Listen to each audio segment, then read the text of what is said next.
ദളിത് യുവതിയെ ജോലി വാഗ്ദാനം ചെയ്ത് പീഡിപ്പിച്ച കേസിൽ പാലക്കാട് മുൻ കോൺഗ്രസ് കൗൺസിലർ പ്രശോഭിന് ജാമ്യമില്ല. ഹൈക്കോടതിയാണ് ജാമ്യം നിഷേധിച്ചത്. 2 മാസമായി ഒളിവിൽ കഴിയുകയായിരുന്ന പ്രശോഭ് മുൻപ് മണ്ണാർക്കാട് കോടതിയിൽ സമർപ്പിച്ച മുൻകൂർ ജാമ്യാപേക്ഷ കോടതി തള്ളിയിരുന്നു. ഇതിനു പിന്നാലെ ഇയാൾ ഹൈക്കോടതിയെ സമീപിക്കുകയും ഹൈക്കോടതിയിൽ സമർപ്പിച്ച മുൻകൂർ ജാമ്യാപേക്ഷ തള്ളുകയും ചെയ്തതോടെയാണ് പോലീസിൽ കീഴടങ്ങുന്നത്.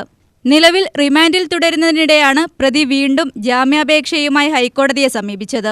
കോടതി കേസ് പരിഗണിക്കുകയും ജാമ്യം നൽകാൻ കഴിയില്ലെന്ന് വ്യക്തമാക്കുകയും ചെയ്തു. ഇക്കഴിഞ്ഞ മാർച്ച് 27-നാണ് ദളിത് യുവതി പ്രശോഭ് സി വത്സനെതിരെ ലൈംഗിക പീഡന പരാതി ഉയർത്തിയത്. ജോലി വാഗ്ദാനം ചെയ്ത് താമസ സ്ഥലത്തെത്തി പീഡിപ്പിച്ചുവെന്നും ഉന്നത കോൺഗ്രസ് നേതാക്കളുമായുള്ള ബന്ധം ചൂണ്ടിക്കാട്ടി ഭീഷണിപ്പെടുത്തിയെന്നുമാണ് പരാതിയിൽ ആരോപിക്കുന്നത്.